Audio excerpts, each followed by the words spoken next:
Today we are going to give our opinion of and do an install video of these high clearance aluminum front fenders for the JT and the JL.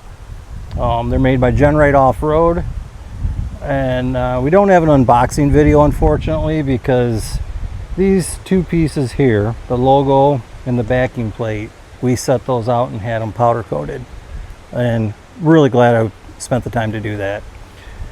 But we got this one installed and we're going to go around to the other side and I'll show you what we have going on over there with the install.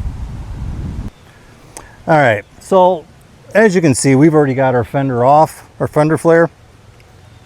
The reason I didn't show that is because I don't know if you got stock, if you've got another brand on there you weren't happy with, or what the deal is there, but this is going to be the start of the install process. So come over here with me and I will show you the parts. All right, so as I mentioned, I had to open this up to get pieces out to send them to powder coat. So these are your I'm calling them your backer. I don't know what GenRight calls them. Then your fender sits above that. Your light goes right there, your little directional. So we had this powder coated red to match the Rubicon red trim. This is all aluminum. These pieces do not come together. I put that together myself. And then I haven't even opened up this fender yet, but GenRight's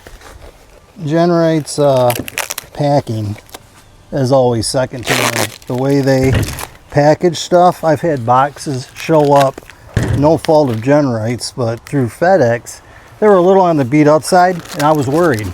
I opened the package, no, everything is packed so well, there was nothing to worry about. So, and I'm in Michigan and the stuff's coming from California, so let's just get this out of the way. But yeah, here's your fender flare. The welds on this thing are beautiful. Yeah, very excited.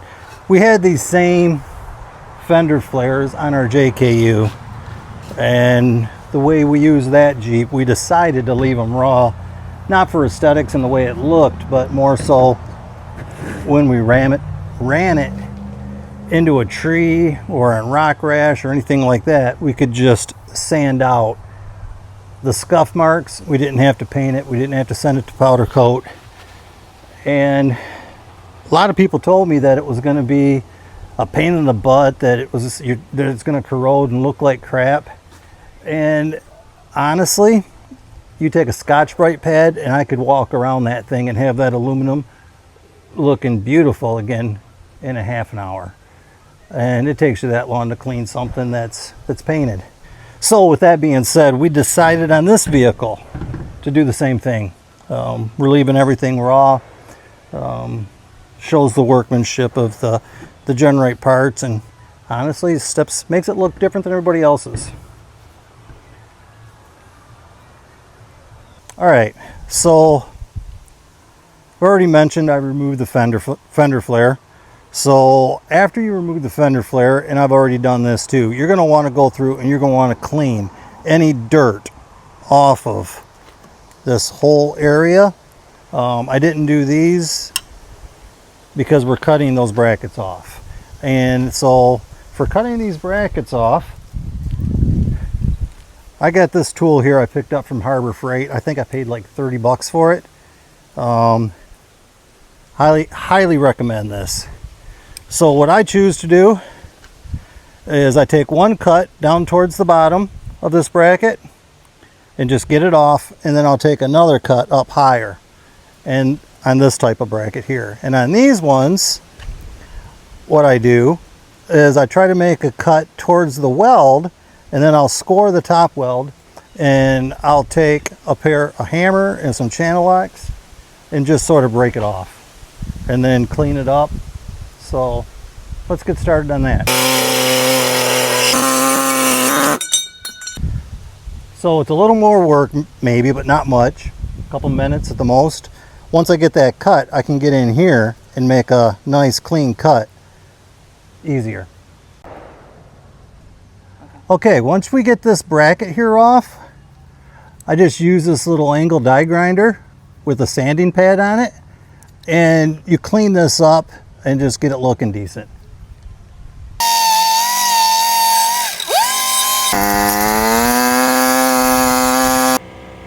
All right, so after you get this side here cut, just sort of score the top. You can tap it with a hammer, and then go up and down a couple of times. And then grab the old channel dogs here.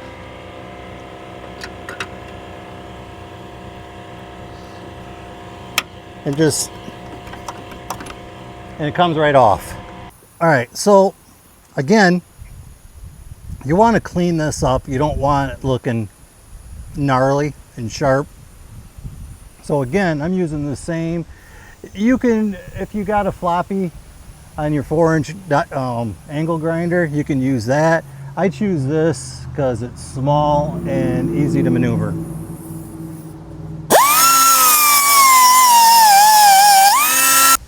So when you're done, just nice and clean like that, the piece that we go on is going to cover all of this. So basically you want to make sure that everything's below, these brackets are below. We'll test fit it before the install. I'm going to knock these other two out off camera, and we'll be right back. Okay, so all of this here is not going to interfere with this, and it's not going to be exposed. So don't worry about that too much. So you hold this up, line up these holes right here, and then you can see where it's going to fit. Obviously, everything there is hidden. So our next step, we want to go through and we want to paint this up here and up in here. Anything that's bare metal, and this is really important, if you don't have paint, then run to your hardware store and grab something, because you don't want your vehicle to rust. So after you paint it, that's a good time to go in and have a little lunch. Let your paint dry. All right, so this is going to be one of Steve's do as I say, not as I do moments. So I recommend using a little, and I have it right here, so if I screw up, you're welcome to come in the comments and bash me. But take a little blue tape, paint around stuff, make a border, and make sure you don't get no overspray for the stuff's looking nice. Again, this is a do as I say, not as I do moment. But I really like this farm implement paint. I've used it on our axles for years, undercarriage, anything that takes an abuse. But yeah, so this is what I'm going to do. All right, so yeah, you just want to make sure, and all this is going to be covered. But yeah, that bracket, you want to get some paint on that bracket and both of these, and yeah, a couple light coats. If you want to paint a bunch of stuff in there black, that's up to you, but that is definitely an important step in the process. So when you're marking your holes, you can't get a Sharpie in here straight to get your holes marked. So what I'm doing, you kind of sacrifice a Sharpie, and then take that, put it in here,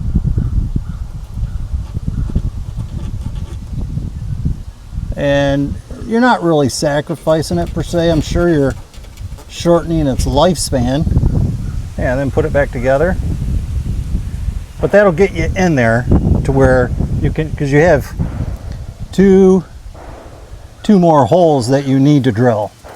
So, and that allows you to get in there and do that. So when I went over what you get, I also didn't tell you that you get these, your hardware. You get these rev nuts, and they're also, one of them is going to have this little tool to put the rev nut in. Let me just say this right now. This tool that they give you, it'll work in a pinch, but 100% honest, drilling these out and putting these stinking rev nuts in the fender is my least favorite part about this process. And that's not the fault of GenRight, that's just because you can't get back in here to through nut it. And in the event you don't get one of, you drill this hole too big, or you get one of these in here and you don't get it tight, and you try to take this out a year or two later, these spin, and it's given me havoc more times than once. Excuse me. Over the years, and I've gotten better at this, but it's still not something I love doing. So just take and spend the money, buy you this tool. Again, I don't think it was real expensive, but you'll thank me for it later. So after you mark these 2 holes you need to drill back there, we're going to drill the rest of the holes out. In the directions it tells you what diameter of a drill to use. I went through and marked everything just so I know. All right.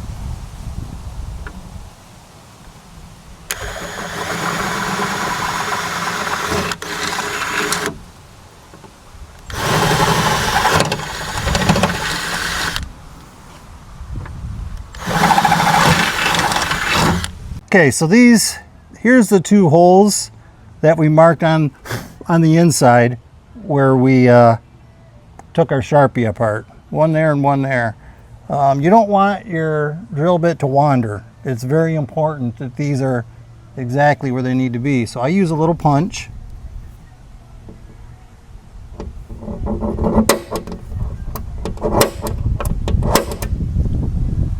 Probably overkill, but I'm that kind of guy.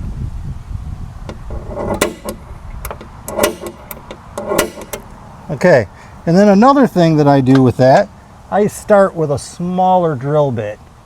So you can pick the size that you're comfortable with. You could even step up 3 or 4 times if that's what makes you comfortable. All right.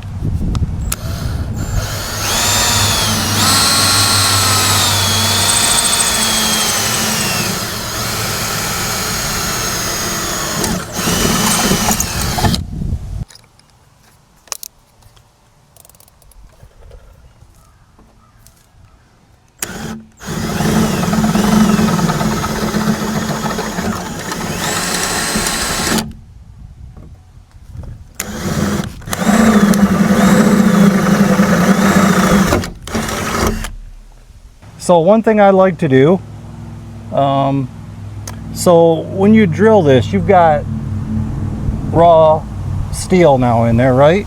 So one thing I like to do is I like to take a little bit of this gasket maker and I put it around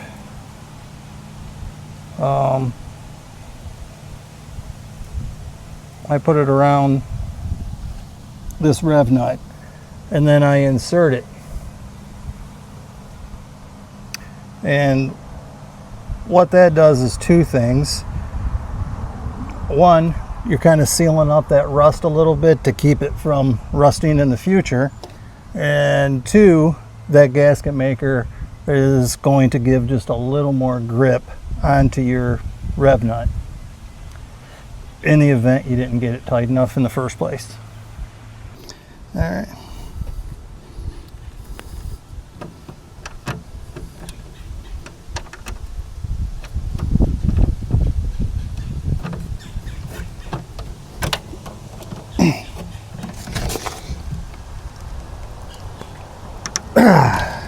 And like after I get it cranked in, I give it another little, I don't know how important that is, but I do it. And there you go.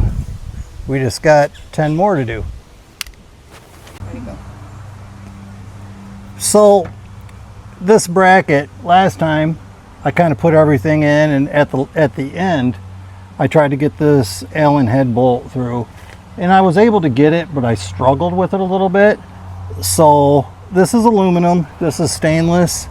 You definitely, when you're mixing those two metals, you want to use just a little bit of anti-seize on there. It's probably more than a little. I always look like the damn Tin Man when I use this stuff. But nonetheless, I'm going to try it different this time. Maybe it'll work out better for me.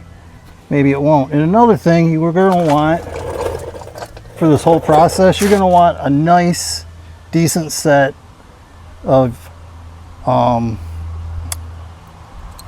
wrenches, and one for your socket too. 5/16 for sure you're going to need on this whole project, and make sure it's decent. I mean, you don't want to be using junk, trust me. So, but yeah, that's going in easy. So I'm not going to tighten it, and as you can see, as always, I use too much anti-seize, but you know, sometimes less is more. So I got this backing plate on there, all my bolts going through it. As you can see, I also put in my LED side marker light. So now I'm going to try and get all this gently set into position and a couple of these bolts tightened up and go from there. All right, so this is kind of the tricky part. As you can see, they're all kind of lining up going in. All right, this is when it's nice to have some hands. I'm going to see if I can get a couple started. If not,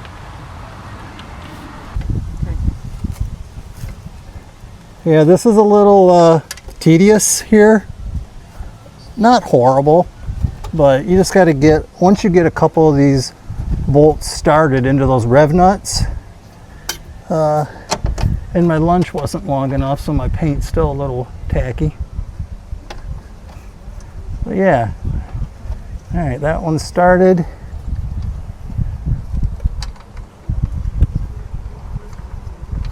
Yeah.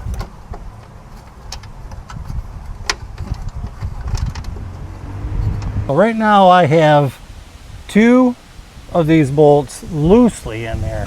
Now what you want to do is go through and get every one of these button head Allens in there, but do not tighten any of them yet. Just get them in there, get them started, and then once everything is started, you can go through and tighten them. But at this point, all we're doing is going through and getting everything started. So we got all the bolts lined up, got everything in. I did need Tammy's help pushing this fender in to get this side lined up, but we got it. Wasn't horrible, but yeah, I'm just your average dude, not a mechanic. You know, I was an electrician by trade, so you know, I do work with my hands a little bit, but yeah, automotive is not what I have ever done for a living of any sort. So yeah, this is something you can do in your driveway just like I did. Directions are really good from GenRight. Right now I'm just getting everything just sort of torqued down, and yeah, I'll throw my inner fender in, and we'll talk some more about these. So once you're going through and you're getting these all tightened up, the last one that you're going to want to tighten is this here. You can get it kind of close, but keep it loose, and be sure to tighten that one loose. If you tighten it too tight, it's going to make it tougher to get these tight, and they won't fit properly. But if you tighten that one at the very end that goes into the aluminum back glass, you should be able to. So everything else is tight. Like I was saying, just leave this one. You can tighten it in a little, but leave it loose enough, considerably loose. There. And then last, tighten that. And if you tighten that first, it's going to make it make it harder to get this seam to close up here. So, all right. So they're installed. I'm happy with them. We do have the rears as well, but these will fit the JT or the JL. And it wasn't a horrible install. It took my wife and I would say a couple hours out in the driveway, 3 hours maybe. So figure 6-7 hours in a day you can get them both on, especially if you got two people helping you. I know somebody's gonna jump in the comments and say they're expensive or whatever, but they're American made, right here in the United States. They come from Simi Valley, California. Yeah, you can go on Amazon and get something cheaper. This aluminum cleans up nice. In Michigan, we ran one of the other American-made bumpers and fenders, and what took us to GenRight was the corrosion issue we were having. We were buying new bumpers or having them repowder coated every 3 years, and we haven't had that problem since we were running the GenRight raw aluminum on our Jeeps. And, you know, some people say, well, it gets all corroded and nasty looking. You can clean this stuff up in a half an hour with a Scotch-Brite pad.